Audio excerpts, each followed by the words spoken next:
everyone, and welcome. I'm George McAllister, analyst with M2L, and I'll be your moderator. We're glad you can join us. Our webinar today is the 9th Annual Predictive Modeling Web Summit. Our speakers today are Soil Momin, Vice President of Analytics at Presbyterian Health Care Services, Isaac Wagner, Director of the Strategy Analytics Group at Memorial Sloan Kettering Cancer Center, and Ritwik Paniker, Senior Medical Director of Clinical Operations for New Century Health. Before we get started, we just have a couple things to keep in mind. Our speakers will be taking your questions via the chat feature. While most questions will be addressed at the end of each speaker's presentation, you're more than welcome to send your questions now and any time throughout the webinar. To chat, please click the blue talk bubble in the bottom left-hand corner of the screen. If you would like to receive a copy of today's presentation, you can download it from http://www.healthwebsummit.com/pm2017.pdf. Lastly, if you require any other assistance, please contact the Healthcare Web Summit office at 209-577-4888. Soil, we're ready for you to begin. Hello, everybody. Let me get to my slides.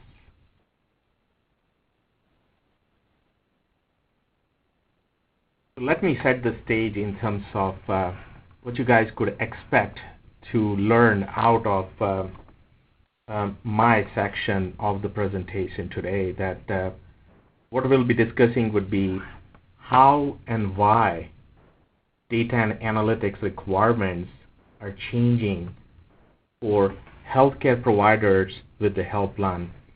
Then I'll be talking about a 7-step data and analytics transformation model, which we have been exercising very well over here at Presbyterian Healthcare Services. While I talk about that model, I will talk about some of the lessons learned or some of the insight you may want to consider in your data and analytics or transformation journey. Also, I will talk about some of the integration challenges this data and analytics transformation which has presented to us for last 2 years and 4 months. I'll also talk about, it's very important that we can just talk about data and analytics without assessing the benefits of what we have realized so far and what we could expect in future, because data and analytics could be a huge investment for any of the organization. And finally, I'll wrap up my presentation with lesson learned and recommendation for a successful data and analytics transformation. So a little bit more about Presbyterian. Presbyterian Healthcare Services is an integrated delivery system where we both finance as well as deliver the care. We have a health plan of around 500,000 members, and we deliver care through 8 hospitals throughout New Mexico. And we also employ multi-specialty group of around 850 physicians. And around more than, I should say, 50% of our members access care through our delivery system.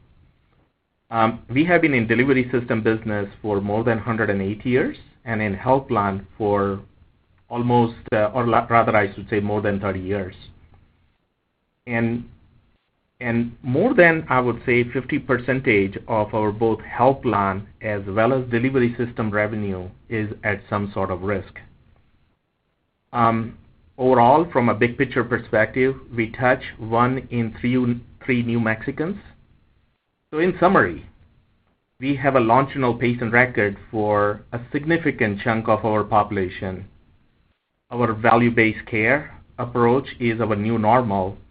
And when you have those 2 factors assimilating together, I would say that it's a fertile ground for data and analytics.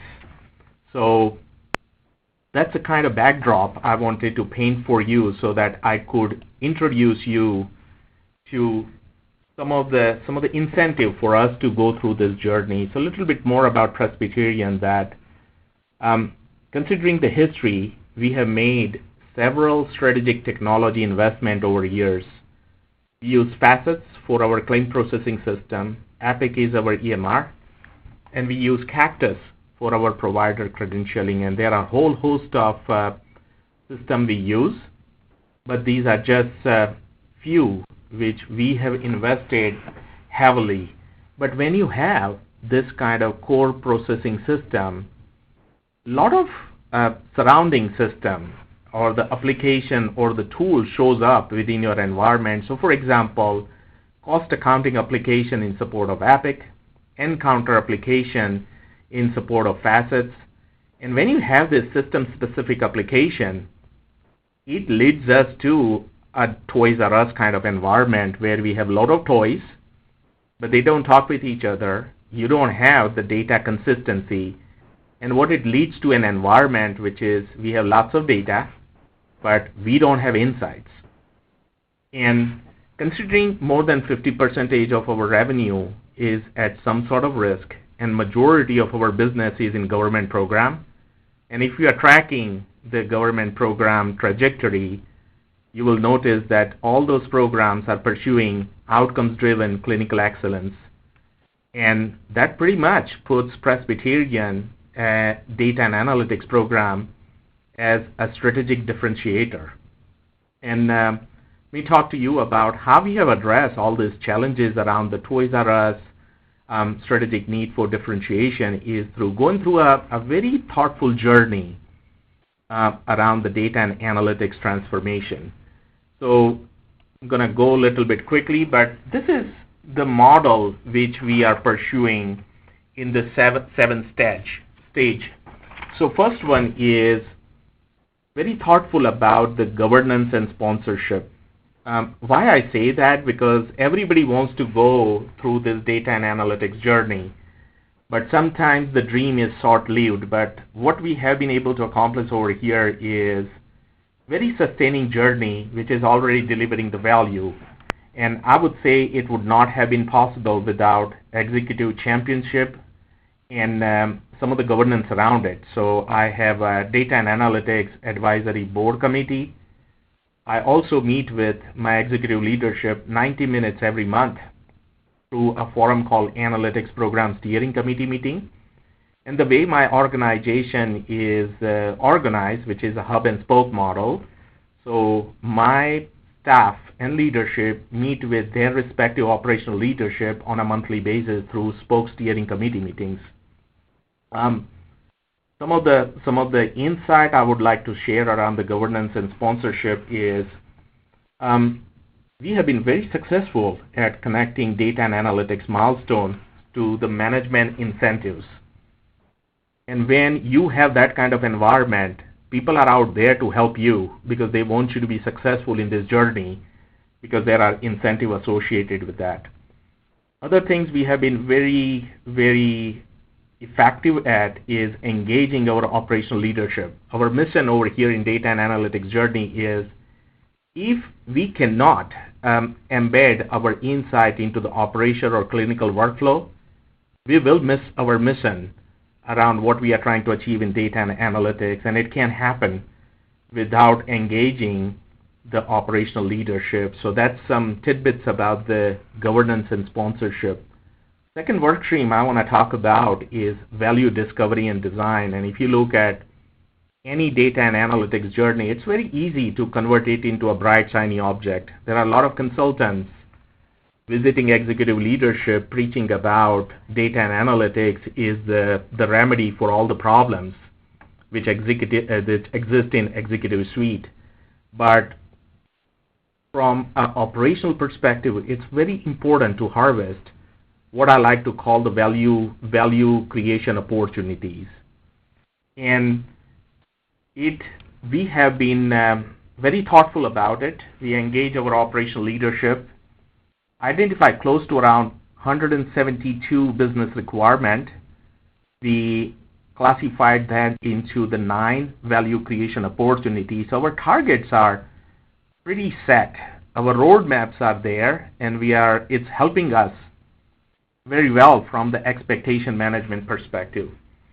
While we go through this journey, we were very thoughtful about, because when you go out there and say, I'm a new guy in data and analytics, everybody's going to knock on your door, and oftentimes it's going to be elbow grab and say, can you do this, can you do that? But it is very important to do the expectation management that go through this journey around collecting the business requirement, but pursue the approach around what I like to call crawl, walk, and run approach, where you deliver some of the capability right away. So you have some foundational and some trust issue taken care of while you pursue some of the advanced analytics, whether it's machine learning or what have you.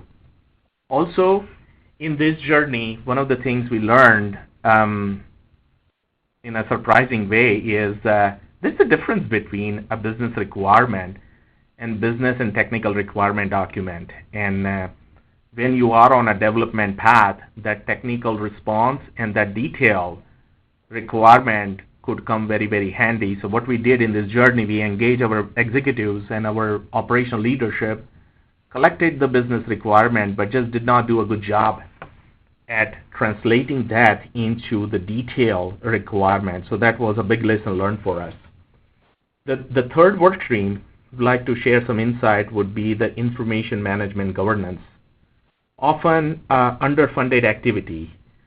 So what we did is we recognized information management governance as foundational to our journey, and we funded it right. We started with one data steward lead who was walking around in the organization trying to solve all world hunger and world peace, but we quickly converted that one-man show into a whole department with appropriate resourcing, because it's very important to get your basic data element right. You may not be able to solve all the data quality issues, which is going to come as a part of the operational workflow, but very essential to get control over some of the data elements. Example would be like unique customer ID or unique provider ID or provider group information, because those are basic levers one would need to fire up any data and analytics system. Also within information management governance, partnership with the operational leadership is very well, because they are the leaders where the data takes the birth. That's where the data originates. So very important to get them engaged. So those are some of the insight about the information management governance. Next work stream was for enterprise data warehouse, and I would say that is one of the biggest investment work stream for us.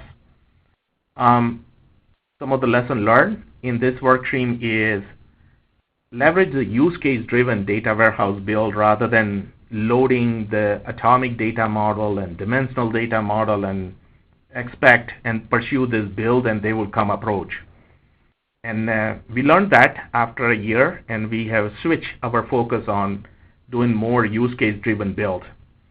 Also, when you are surrounded by various systems and various BI tools, one have to be very mindful about synergizing the coexistence of your enterprise data warehouse, some of the tools which comes as a part of your EMR system, which is Epic for us, and some of the BI tools like Business Object, Tableau, and other tools which we have it in our environment. So one have to be very mindful about that. And above all, I would strongly recommend that in enterprise data warehouse journey, master data management is key around the customer as well as provider.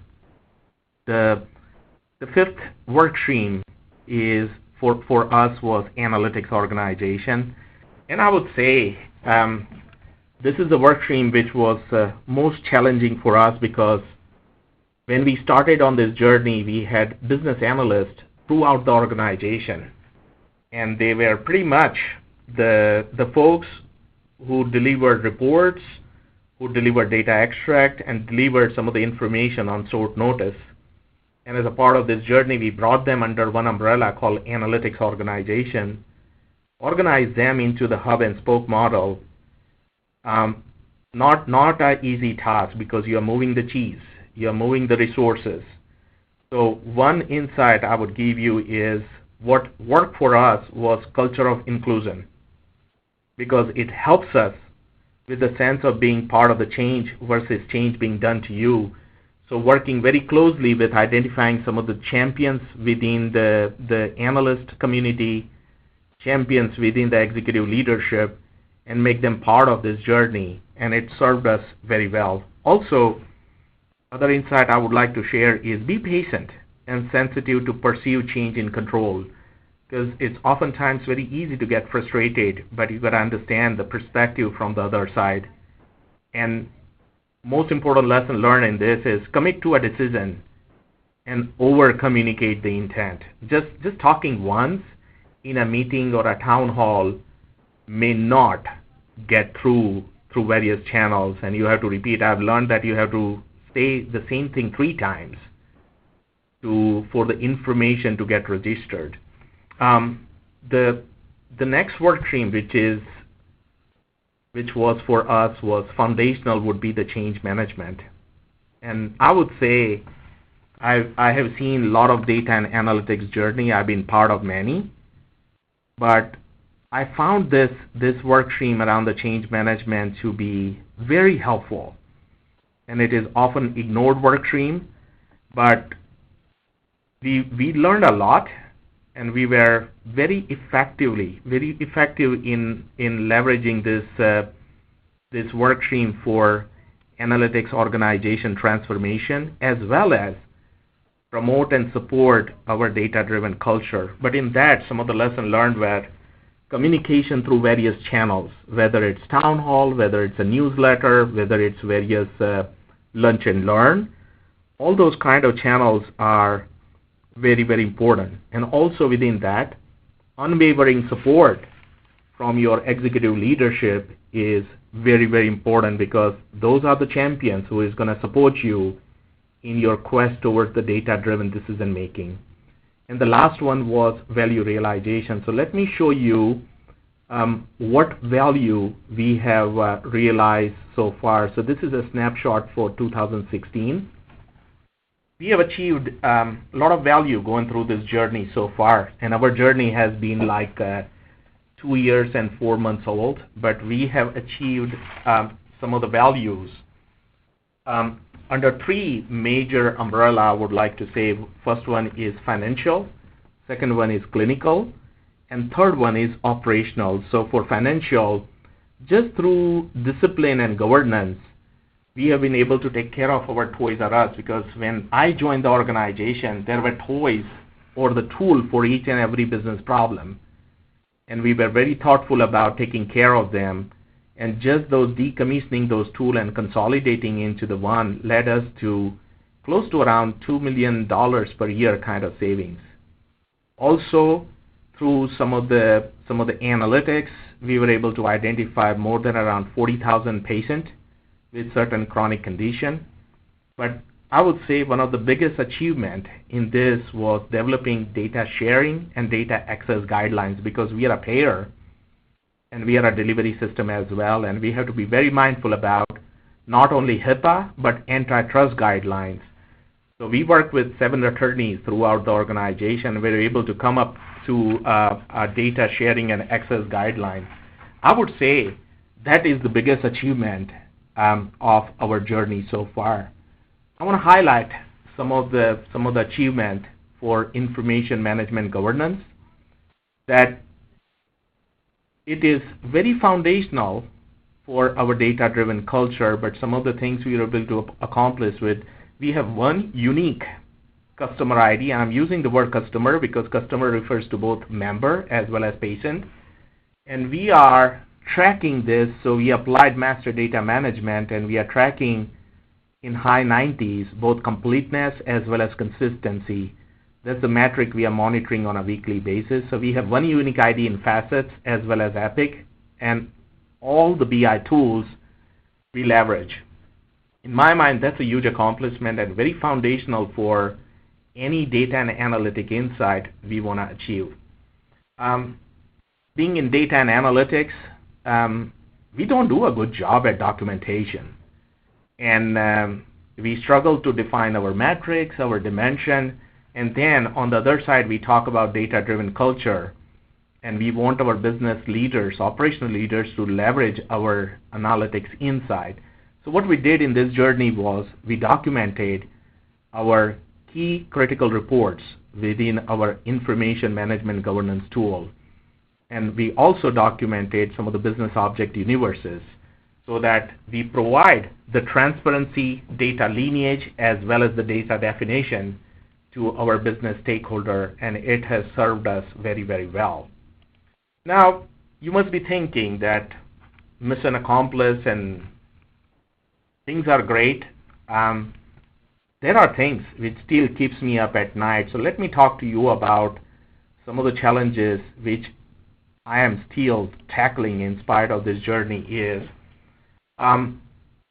we did great in 2 years and 4 months, but it still feels like if you look at this middle portion of this picture, it still feels like that we are operating in an island fashion where we are sending the information through various boats. Sometimes we are sending via paddle boats. Sometimes with the request coming from the executive, we are sending by the speedboat.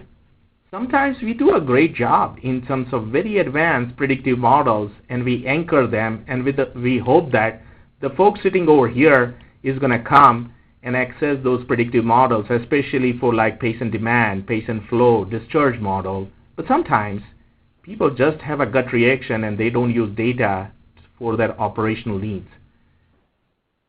I have been able to step back and look at what we have been providing to the organization. If you look at it, we are just providing basic necessity.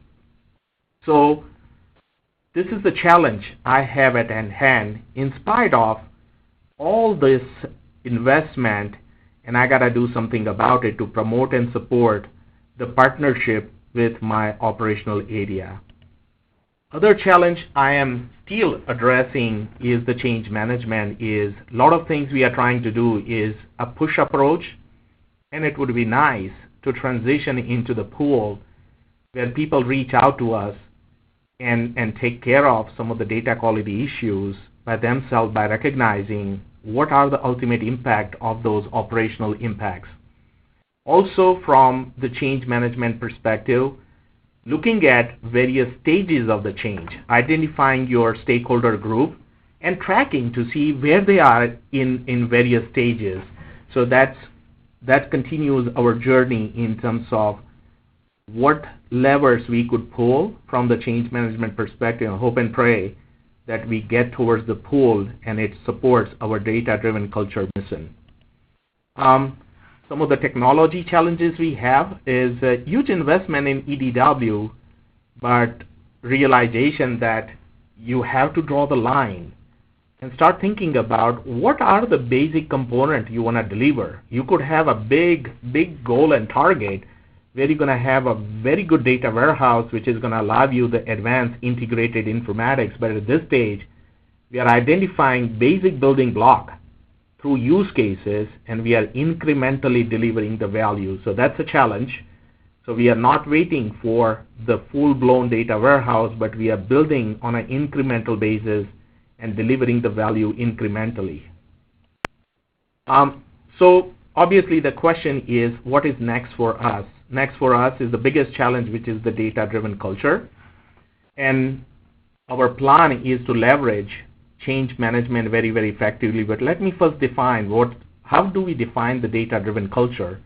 Our definition is that all parts of the organization proactively seeks out the insight, not the data, to identify the option for solving the business problem and make the critical business decision.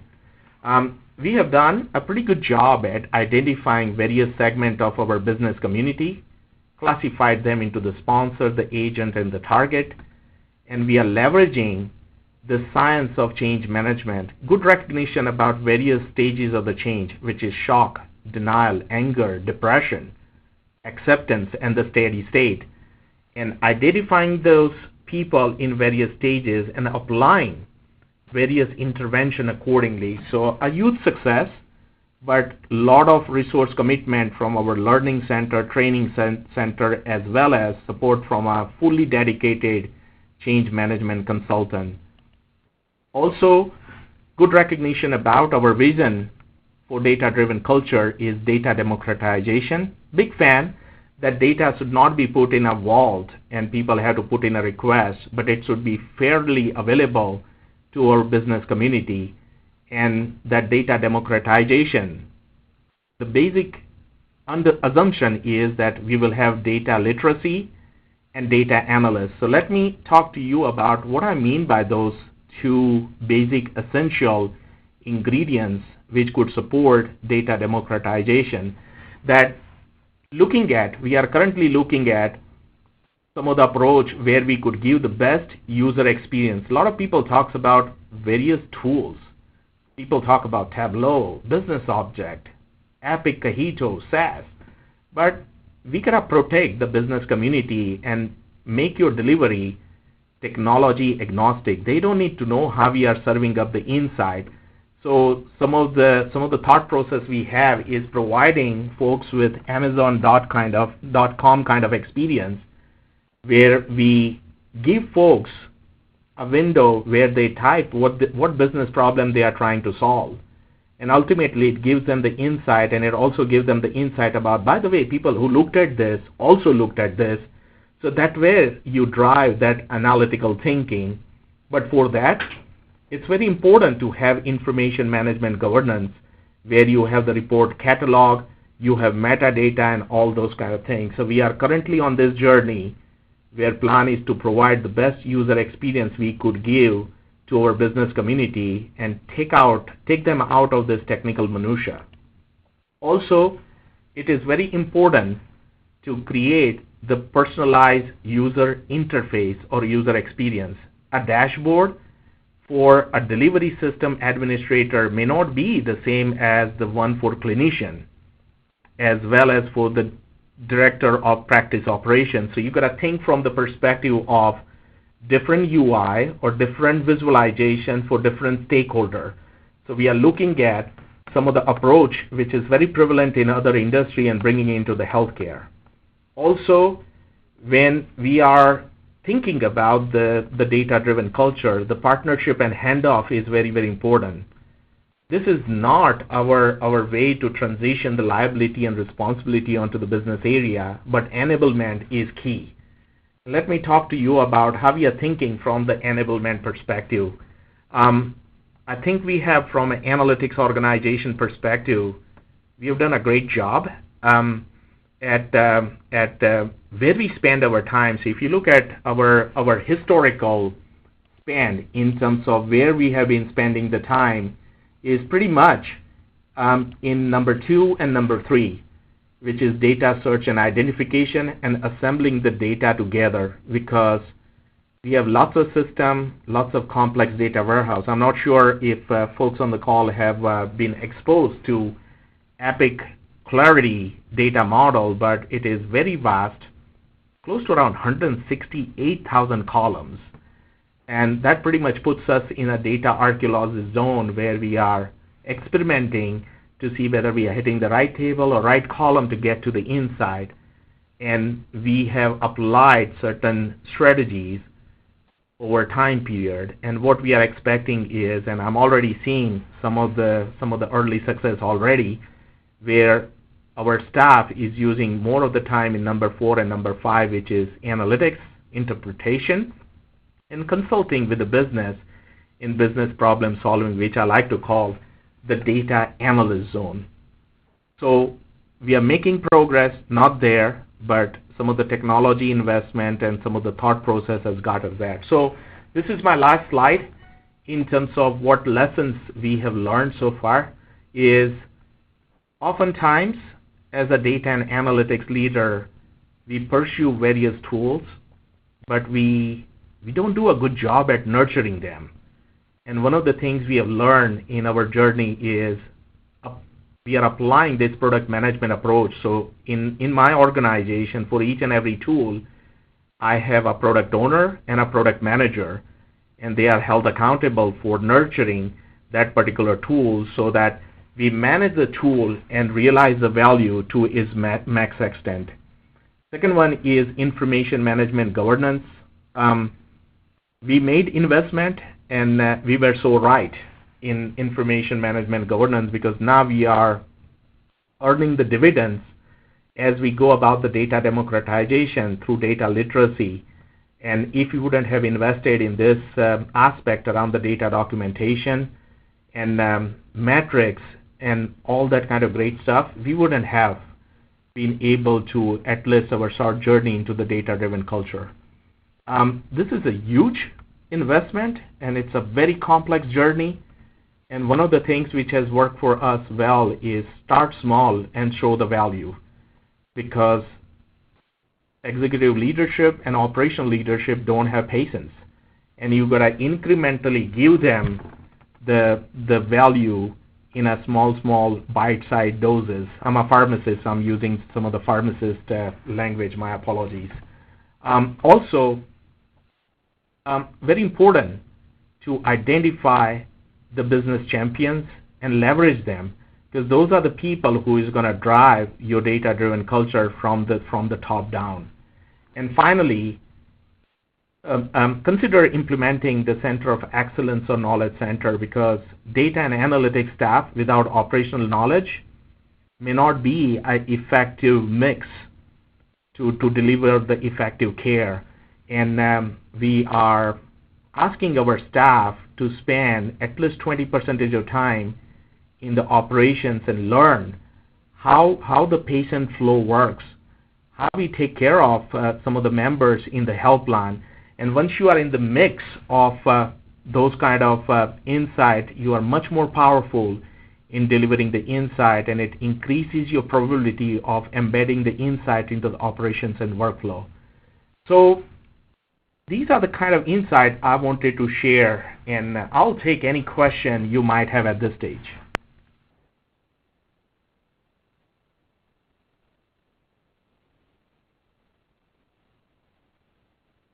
I have a question. This is Ritvik Panikkar, one of the presenters.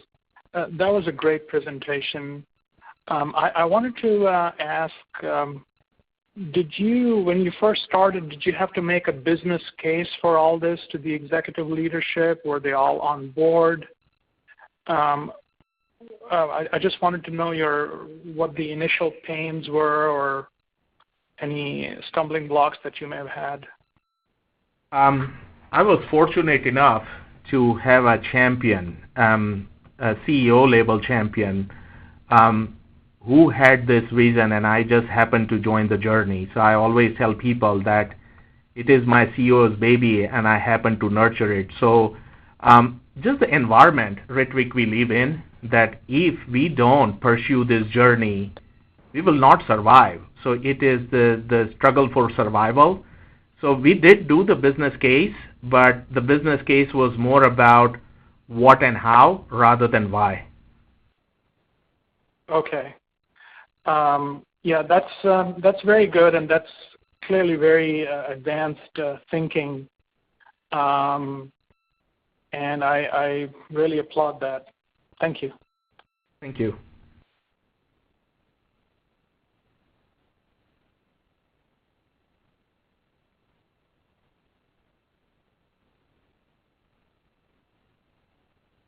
George, any other questions?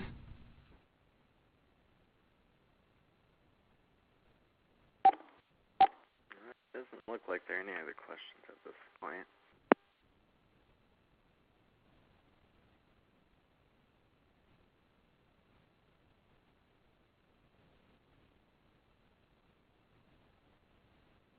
Would you like to move on to the next section? Okay. All right. Thank you, Sohail. I guess I'll move on. Okay. So this is a little bit more specific of a project. It's about managing symptomatic patients and where predictive modeling fits into that.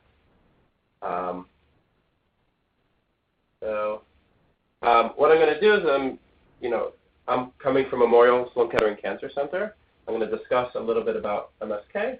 I'm going to give some background about what happens when cancer patients become sick and how we treat it. I'm going to talk about a program to change the current service model, and then where predictive modeling fits into that new program. So this is the mission of MSK. We're a nonprofit. Our goal is to lead prevention, diagnosis, and treatment of cancer. through research, education, and cost-effective patient care. So we're a nonprofit, and we're always focused only on cancer, both in terms of research and treatment and education. We're located in the New York metro area. Our flagship is in Manhattan, but we have a whole bunch of regional facilities in the suburbs. So we're really localized to this New York area. We're the second largest provider of cancer care in the country. We see around 16,000 new cases of cancer a year.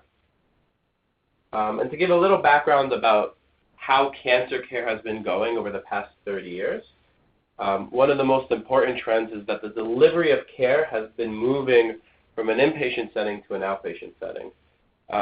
So it used to be that all of surgery and all of chemotherapy was completely delivered while a patient was sleeping over at a hospital, and they would spend days there and then they'd be done. And over time, more and more of that care is being delivered in an outpatient setting. Almost all of chemotherapy is given. Patient gets chemo and then goes home that night. Increasingly complicated types of surgery are given on an outpatient setting, and we think this trend is going to continue. And it's really good for patients because hospital is a bad place to be. It's where people get sick. There are infections.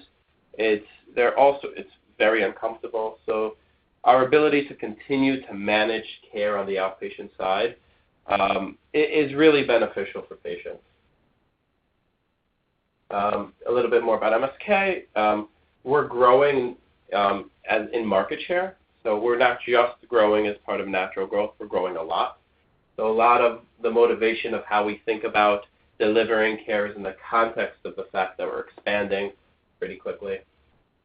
And a big part of our strategy is around clinical research, learning something, adopting it really rapidly, and sort of continuing in that way. So taking things we learned from the research perspective, adopting it to patient care, and continuing this. And so this project that I'm going to share is sort of in that spirit of how do we take things as we're learning them and trying them out and adopting them and learning new things. Why does MSK matter? The quicker answer is because we deliver really good care. This is a survival curve of what is the chance of a cancer patient to be alive various years after diagnosis. And this is published in JAMA. And the most important thing to note is where you go makes a big difference. And the level of specialty makes a lot of difference too. So community hospitals is that bottom line, academic medical centers, and then cancer centers dedicated by the National Cancer Institute. And then on top of that are the 11 dedicated cancer centers that only treat cancer. So you have a 32% chance better chance of living 5 years out if you go to a dedicated cancer center compared to a community hospital. So where you go really does matter. And then finally, it's also cheaper. So this is also published. This is looking at 3-year severity adjusted charges compared to different groups. And if you look at cost on a 1-year basis, we're more expensive. If you look at it in a larger, we're less expensive, and that's because we're less likely to need to do repeated care. So you're less likely to have to repeat a second surgery, less likely to have a recurrence, and those things, not having those treatments are, those happen years 2, years 3 down the line, and that's the real savings. So doing it right the first time is good, not just for patient care, but it also saves a lot of money. Okay, so now let's talk about patient emergencies for cancer patients. The most basic thing you need to know is your typical cancer patient receiving chemotherapy in a year is going to get sick. On average, they have 1 hospital admission, 2 emergency room visits, and the cost of treating those severe problems around $22,000 a year. This is from Health and Human Services. So it's actually a big problem, or it's common and it's big and it's difficult. And HHS has a goal of improving patients' quality of life by keeping them out of the hospital. Is a main goal of cancer care, especially at the end of life. So we really care a lot and want to think about how to keep them out of the hospital, how to handle these symptoms in a better way. The current state looks like this. The current state is generally a patient's at home, something happens to them, and if it's, they'll call up the nurse, they'll call up their doctor. If it's really bad, they'll send them to the emergency room. We call our emergency room an urgent care center. And half the time they go home, but half the time they get admitted. And it's a generally reactive process. Yes, we give prophylactic antibiotics. Yes, we give anti-nausea medication. Yes, we do a lot of these kinds of things. But the basic start of an emergency is a patient having a problem and reaching out to us. And this is generally common in healthcare. And so we're building this program of proactive, coordinated, and precise care delivered through high-quality, transparent digital management of our sickest patients. So a new program with more resources, specifically at trying to be not reactive, but much more proactive at handling these emergencies. And so, the new workflow that we're building towards is things like patients are reporting how they're feeling every day in an app. We're doing more televisits. We have better processes for following up on them. We do home visits, better education, better coordination with the caregivers so that they're much less likely to go to the emergency room. Also reorganizing emergency room a little better so they're a little bit less likely to be admitted. So this is the future clinical program that's being built. So this is about predictive modeling. Where does predictive modeling come in to the creation of this new clinical program? So the most important thing to note is that when you look at all these emergency room visits, a lot of them in theory could be preventable. And this is also from Health and Human Services, and we validated this internally. A lot of the reasons they're coming are for reasons that doctors who have read the charts would believe, if we only did X, Y, Z, we could have prevented this. It's almost half of them. And the common types of symptoms are things like fever or pain or nausea and vomiting, where there are interventions, medical interventions that could be done more proactively to prevent it from getting so bad. Can you adjust the pain medication when their pain is at a level 2 as opposed to at a level 7? Can you rehydrate patients faster so they don't develop as nausea and vomiting? Could you tweak their nausea medication? Those kinds of things. So there's this opportunity. Moreover, this half is actually predictable, and predictable to the extent that certain types of patients are more likely to have it than others. So for moving to the predictive modeling phase, what we've been doing is we're building basically two types of models. We have an assessment model where every patient who starts chemo gets assessed. Are they at high risk to develop these potentially preventable emergencies, or are they not at high risk? So you have this baseline model. And the purpose of the model is not to tell the nurse, do something now. Because that's, we don't think we'll get that good from a predictive component to say this problem is occurring. But it's saying, are they likely to develop a problem sometime between the next 6 months? Should they enter this new program that we're building?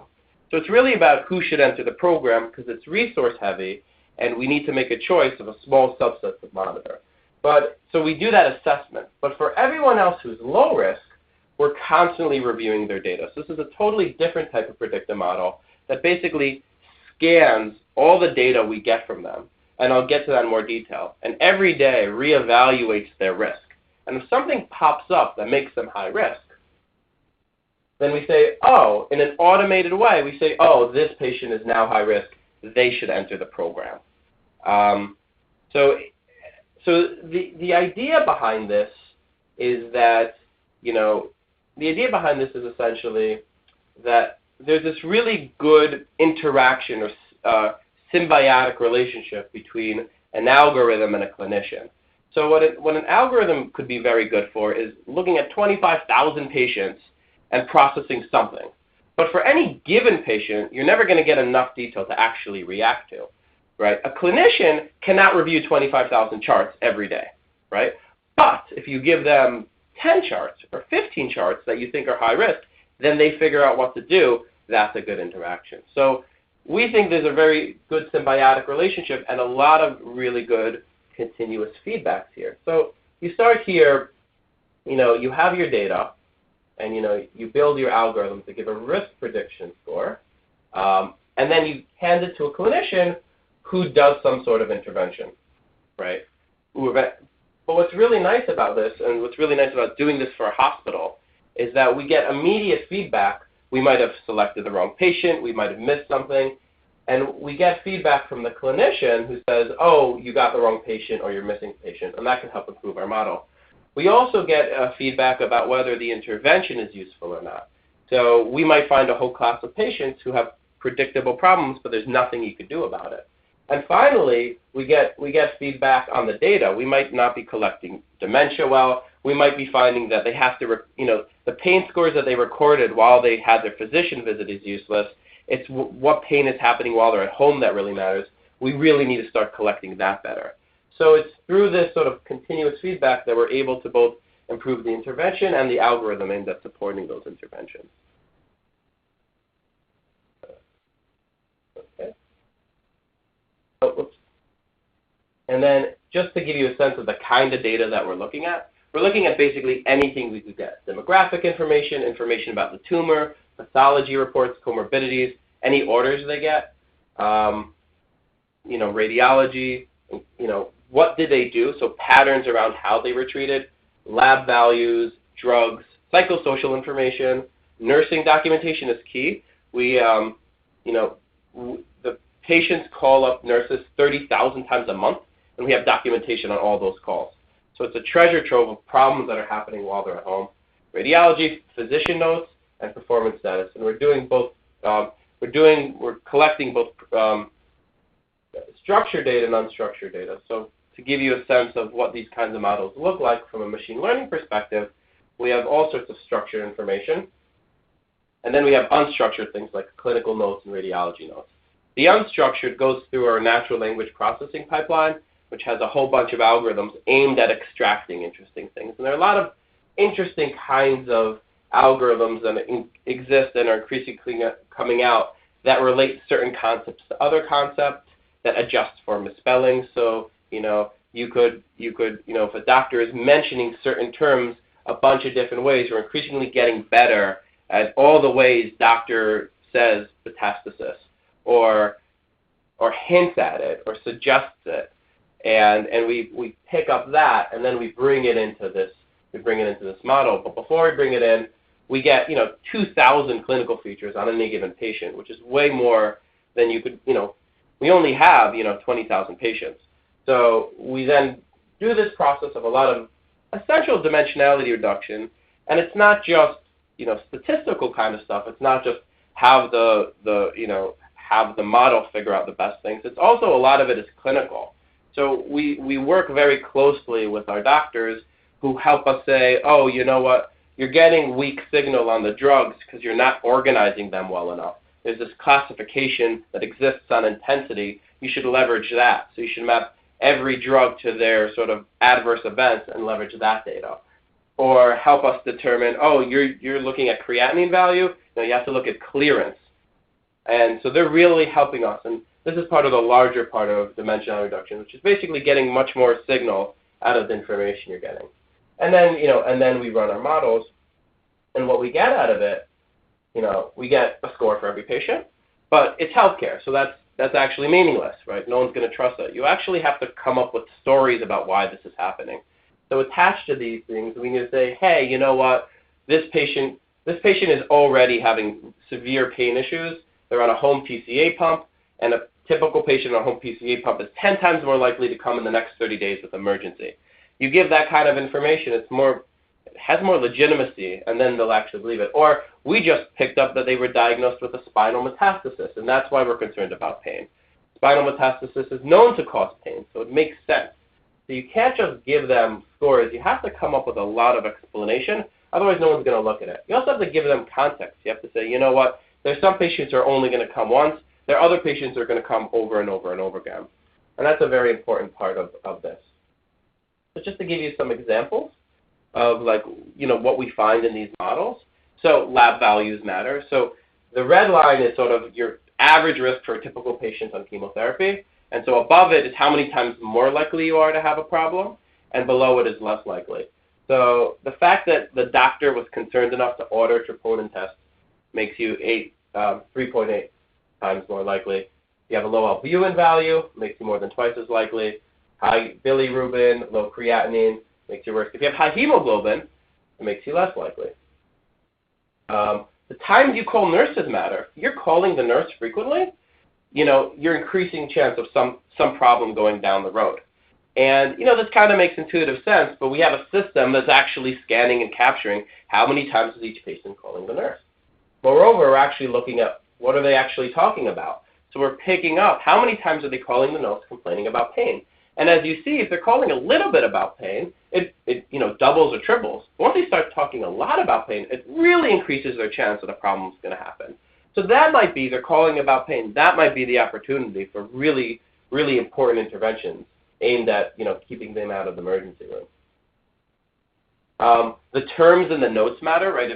And this is something that, just popped out at us, but it makes a lot of clinical sense. If the doctors are talking about hospice or palliative radiation or palliative, these are very, very, very sick patients, and they're often dying. So it makes a lot of sense that they're having this. But we're still systematically reactionary. So how do we get from the perspective of the doctor just casually typing it to it sort of hits a central process where people are now waking up and thinking about how to handle this patient in a much more structured way.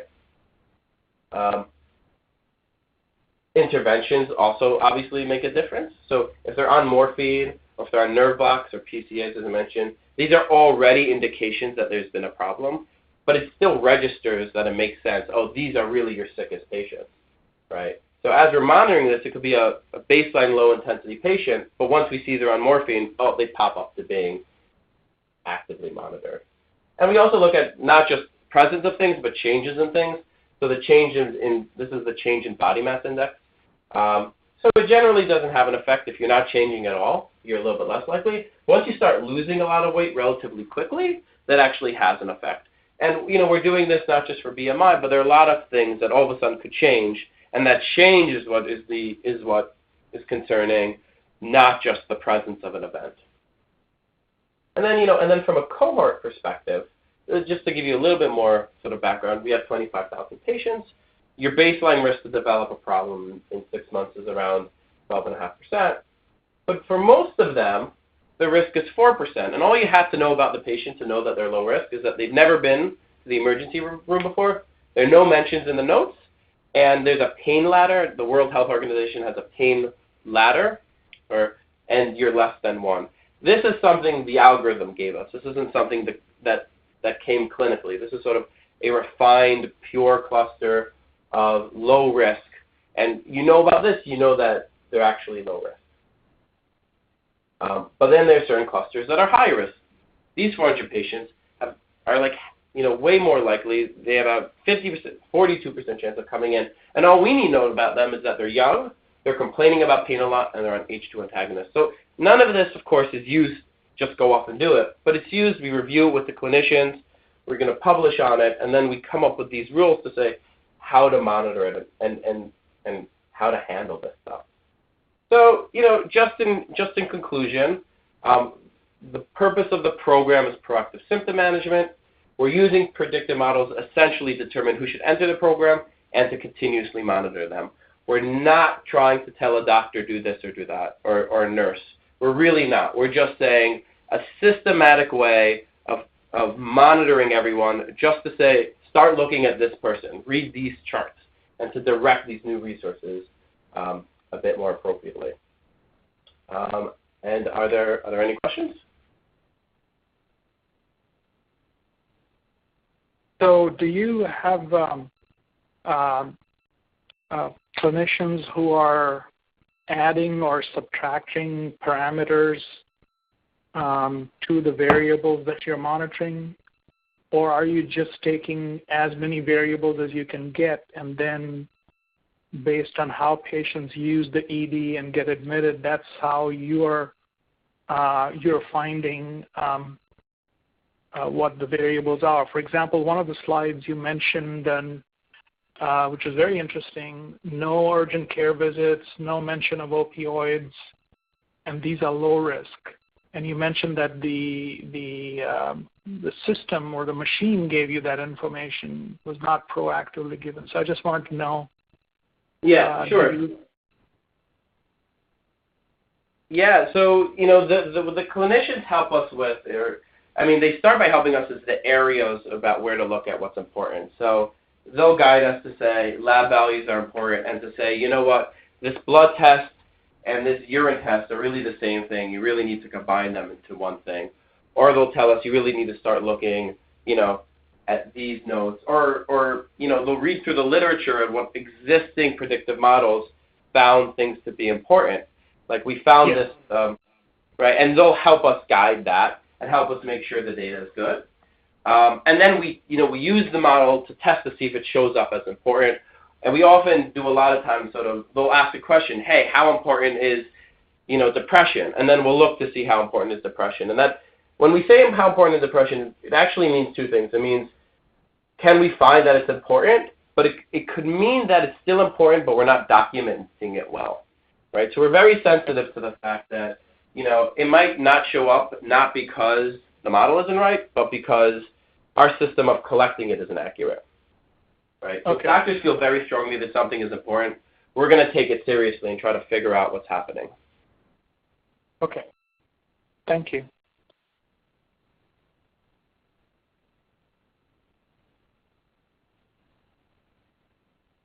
Are there any other questions?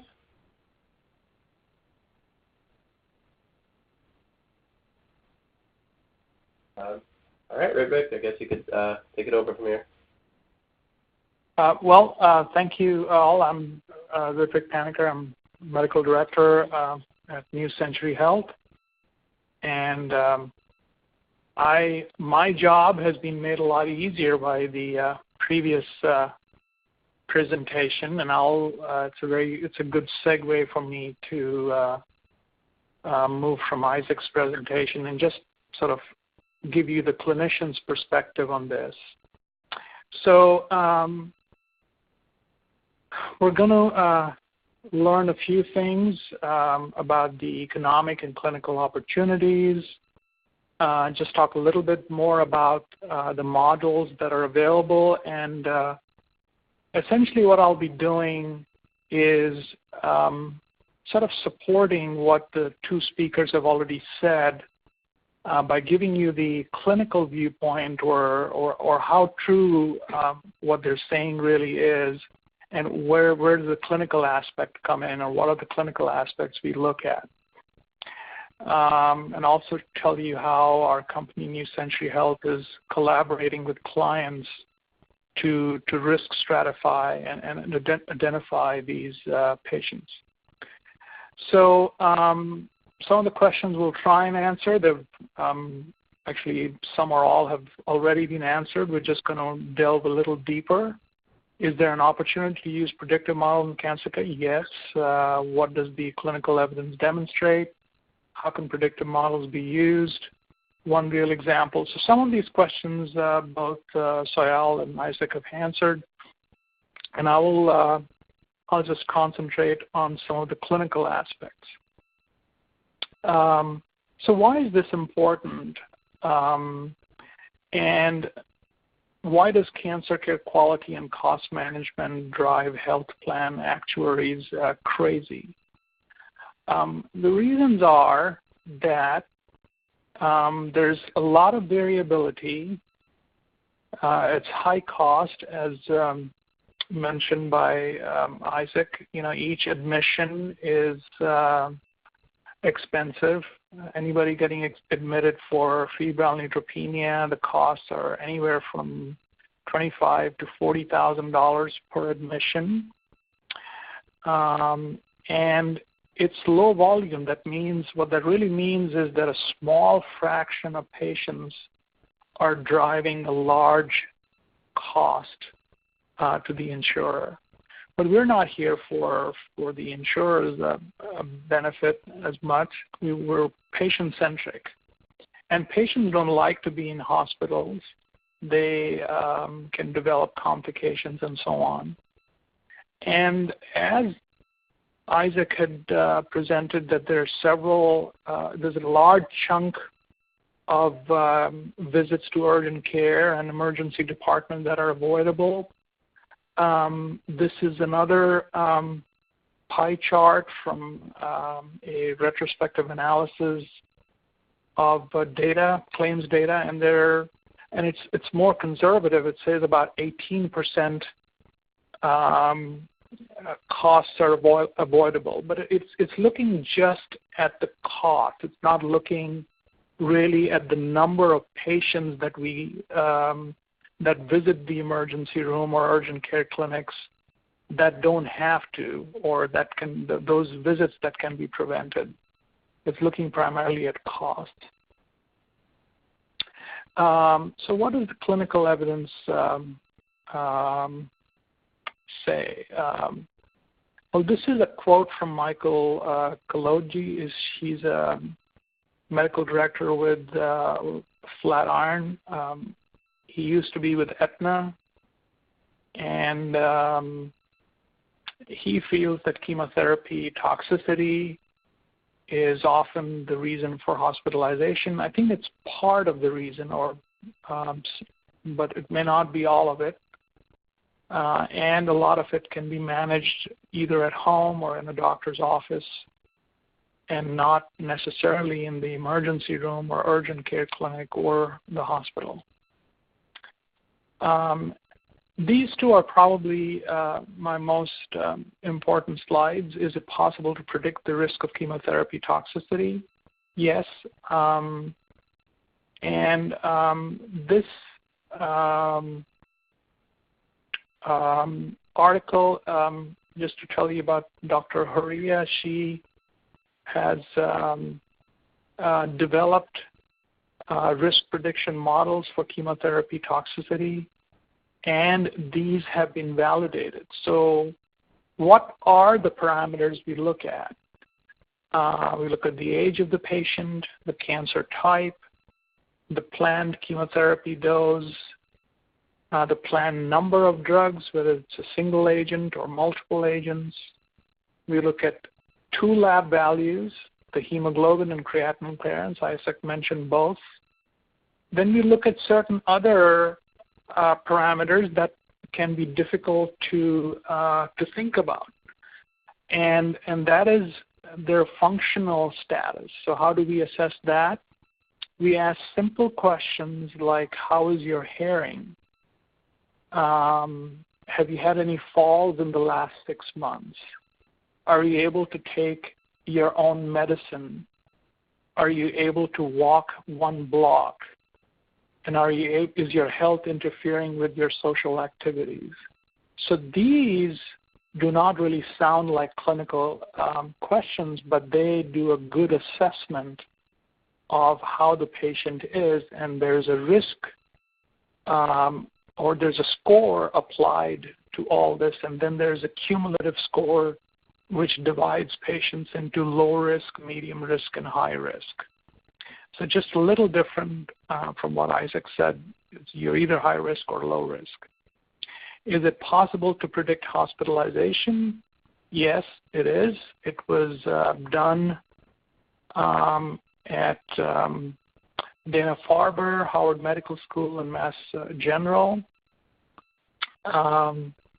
And it uses similar criteria with a little more emphasis on blood work if the platelet count is low or the white count is low. And they were able to predict the risk of hospitalization very accurately. So these are some of the very solid clinical data or studies that back up our claim. So how can predictive models be used to decrease hospitalization and ER visits? Well, the simple answer is if problems can be managed at home or in the doctor's office, then the patient doesn't need to go to the ER, urgent care, or be hospitalized.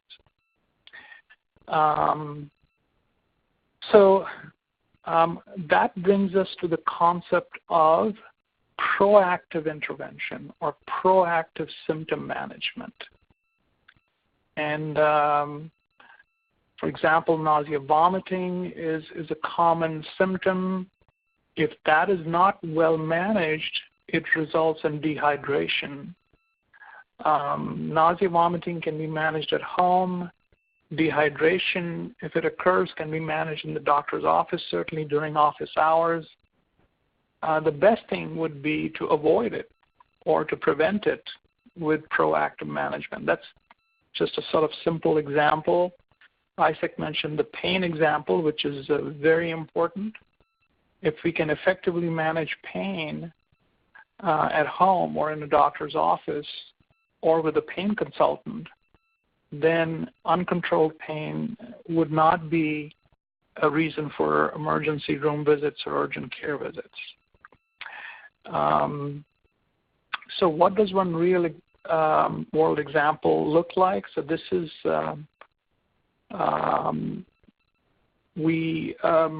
this is something New Century Health is developing. So here we have a case study, and we're using these parameters, as you can see on the slide. And I'll tell you a little more about it and how these are important.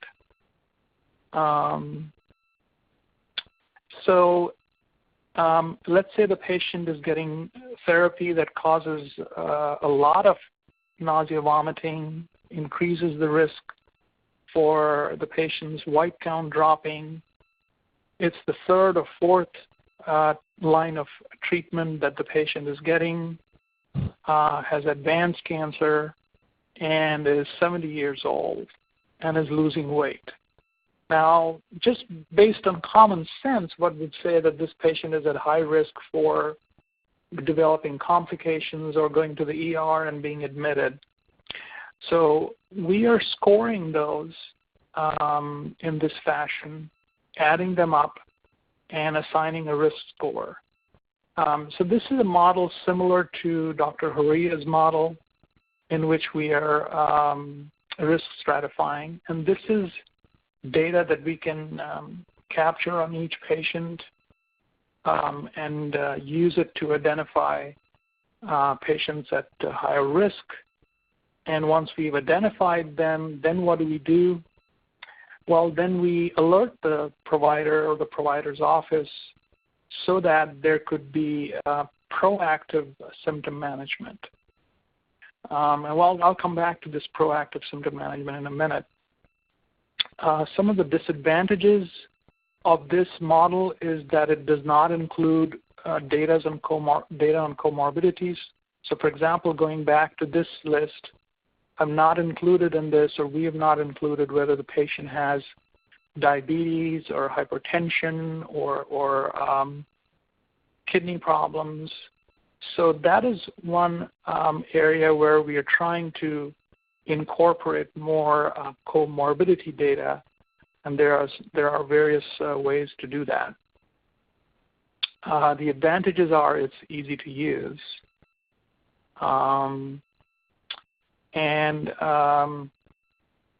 Just to summarize, identifying patients at high risk for emergency room visits and hospitalization is feasible using predictive modeling at the initiation of chemotherapy in advanced cancer and during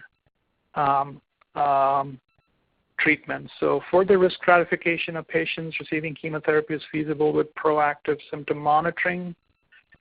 So this is similar to the monitoring part of the two-step program that Isaac talked about. Here, the monitoring is not being done by a machine, but actively being done by nurses or providers by making phone calls.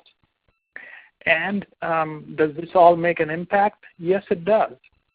And I'll draw your attention and everybody's attention to this large trial, which was also performed at Sloan Kettering and was presented by Dr. Bash at the plenary session at ASCO just a few weeks ago.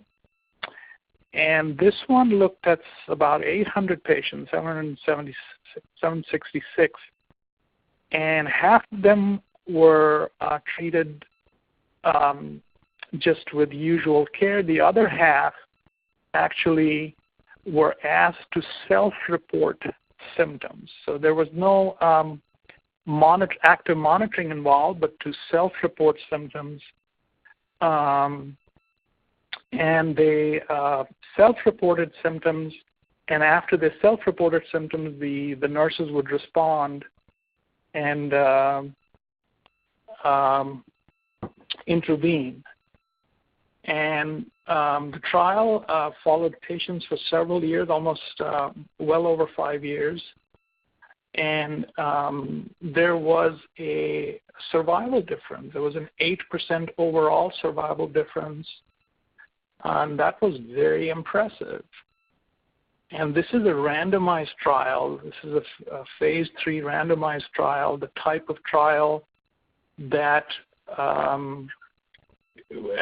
that's the level of evidence that is unrefutable or beyond reproach. And for the first time, this trial showed that proactive symptom monitoring and intervention improves outcomes. And if anybody had any doubts, and if anybody was not as wise as Soyal's executive team or executive leader, well, this paper should put all that to rest. And it's not a question of whether we use predictive modeling. We have to use predictive modeling. We have to identify high-risk patients. We have to proactively intervene. Otherwise, we'll just have patients in the hospital and urgent care clinics and emergency rooms. So I'll end there, and I ended well in advance, and I think we'll have plenty of time for question and answer if anybody has questions. So, any questions? Any thoughts? Any comments?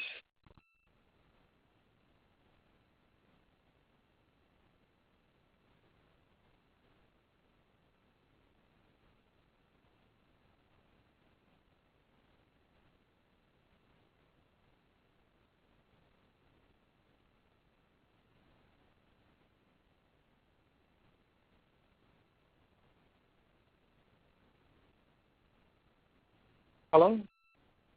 Anyone there? Oh, I see that Stacy asked the question in the panel. I would challenge that dehydration can also be managed at home with home health services. Yes, absolutely. I agree with that. And yes, it certainly can. It certainly can.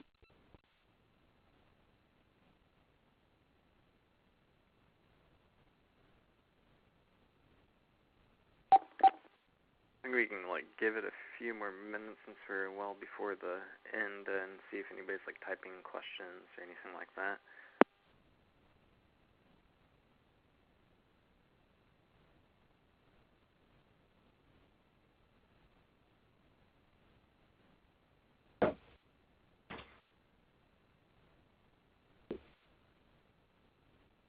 Just to mention, to Ritwik's point, the Ethan Bash talk, the plenary at ASCO, this is a sign about this is an increasingly acknowledged, important sort of missing part of cancer care.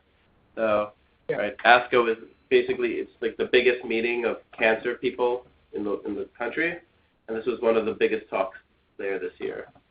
So this is going to be. This is going to be more focus and attention in the next coming years.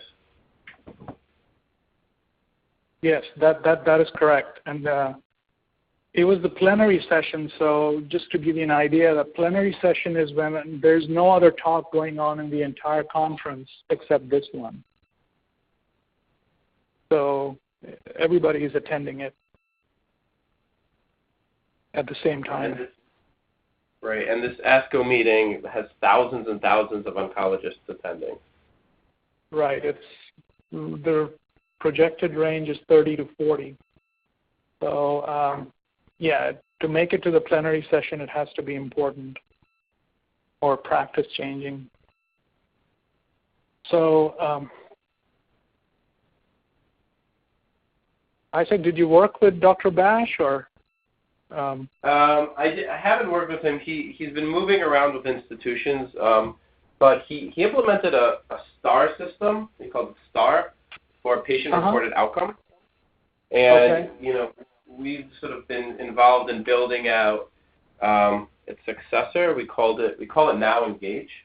But he was in a lot of ways the pioneer of the recognition that patients reporting what's happening to them while they're at home is incredibly important.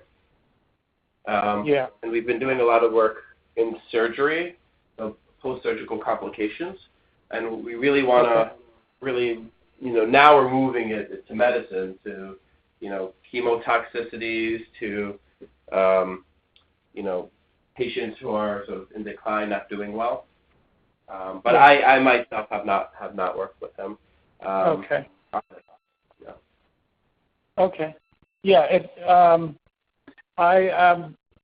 This talk was very influential, and will hopefully have a positive impact on patients and teach us a few things. Question? I think I heard there's a hand raised. Kristen Johnson.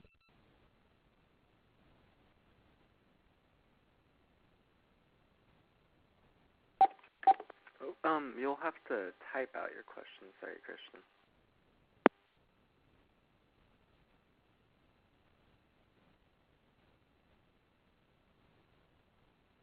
I also wanted to ask Sohail if he's been involved in any predictive modeling for cancer patients.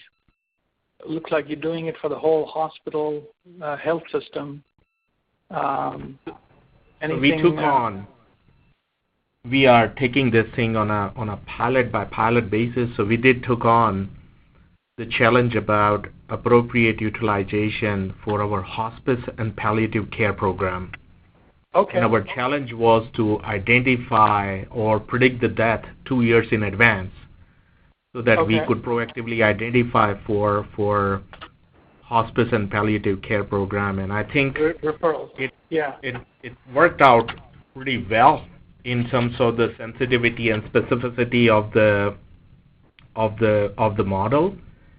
Okay. Another thing we are taking on is Hep C, looking at more not predictive model, but more about the cost and outcomes, and more about which drug work well, which doesn't lead to the retreatment and all that kind of great stuff. So that's the kind of modeling we are doing right now. That's fantastic. And I didn't mention it in my talk, but there are several models that have been developed, including one at Sloan Kettering, which is fairly simple and can be applied at the clinic. Again, using a few basic parameters, you determine whether the patient needs to be sent for a palliative care referral. It doesn't do the hospice aspect, but at least a consultation with a palliative care specialist. So thank you for sharing that. There's a question from Kristen Johnson. How are you getting this information to providers? Could you expand a little on that? What information in particular were you asking about?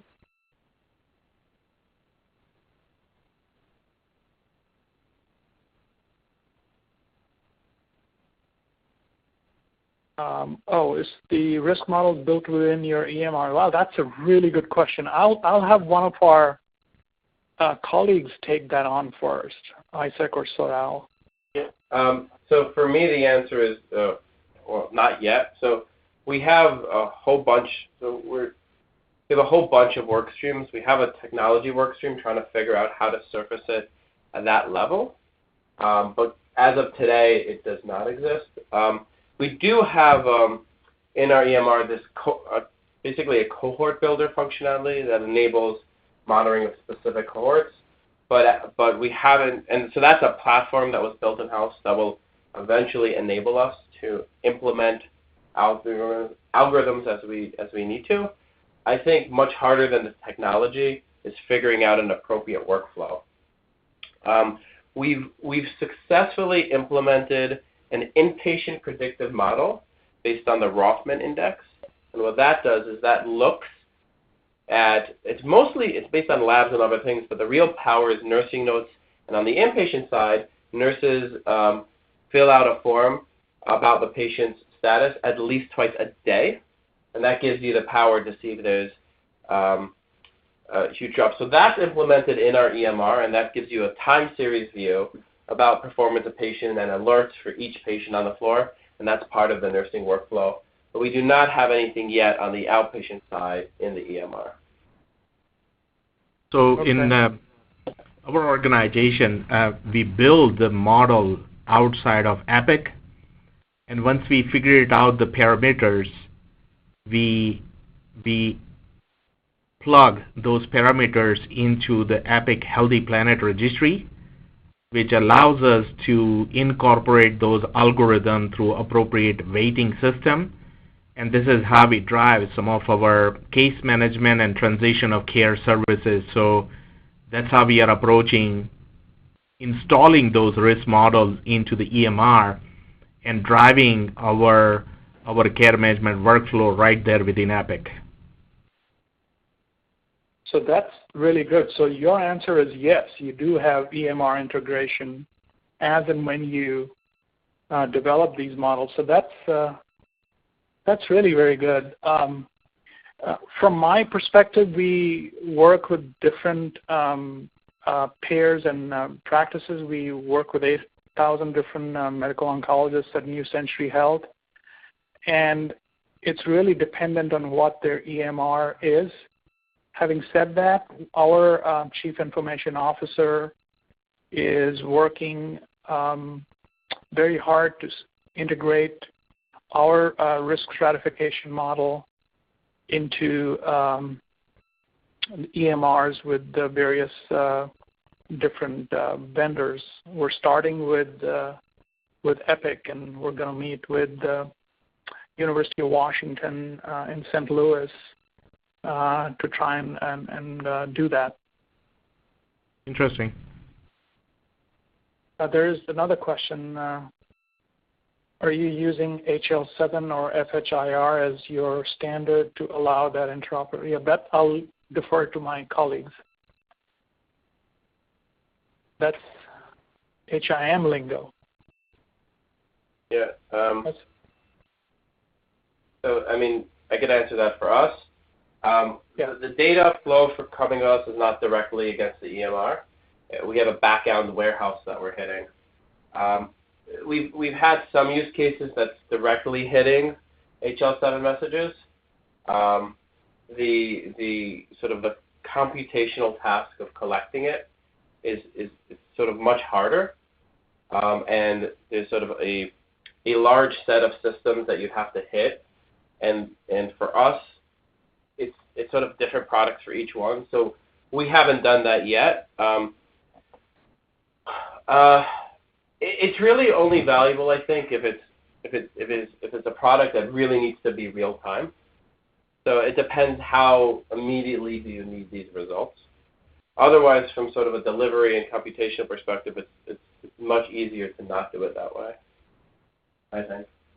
So for us, what we do, we don't use HL7 or FHIR, but we bring the information into, so Epic has a Cajito suite of product. Within that, you have Caboodle, which is the data warehouse. So we load the information into the Caboodle. Caboodle, which is the Epic data warehouse, interface with Epic operational data source called Chronicles. And that Chronicle has direct connectivity with Healthy Planet. So this is how we are surfacing the information, and this is how we do interoperability within the Epic environment to surface appropriate data in front of the clinician. Okay.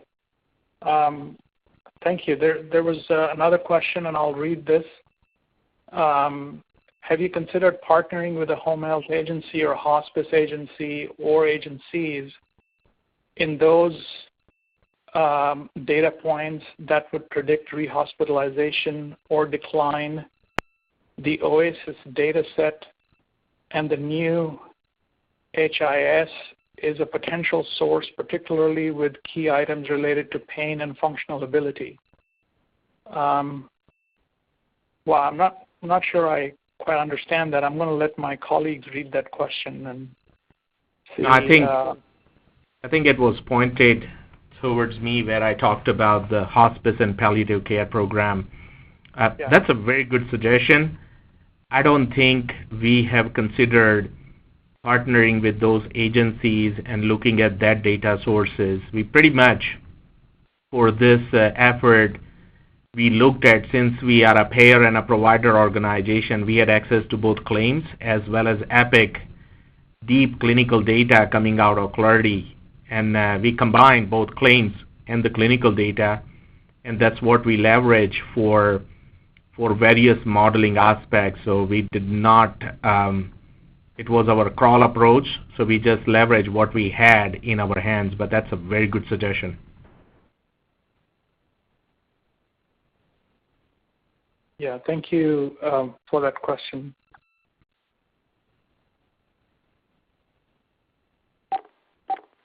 Kristen had a part 2 as well. Do you prescribe interventions based on risk groups?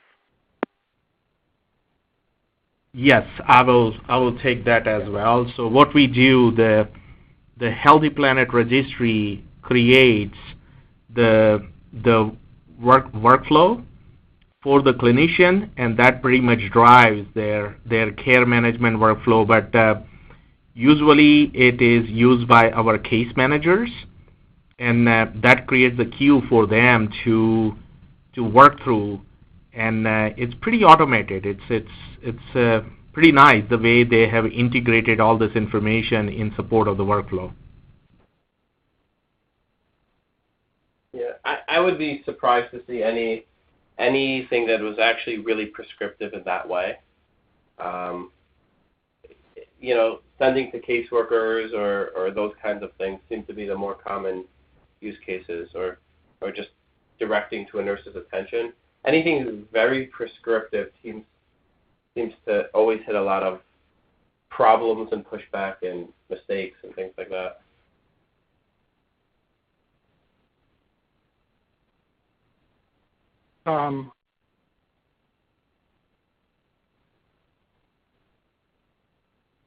There's a statement from Stacy.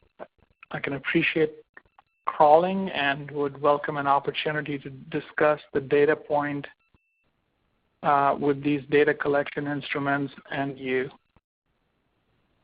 Absolutely, Stacy. Please, in the presentation, you have my email address as well as phone number.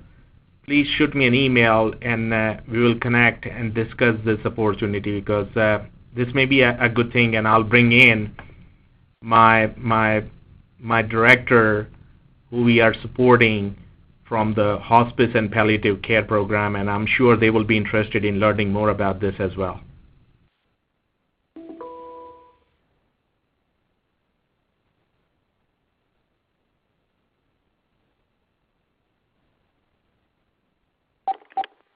Okay, we would like to take this opportunity to thank our speakers and all the participants for joining us today.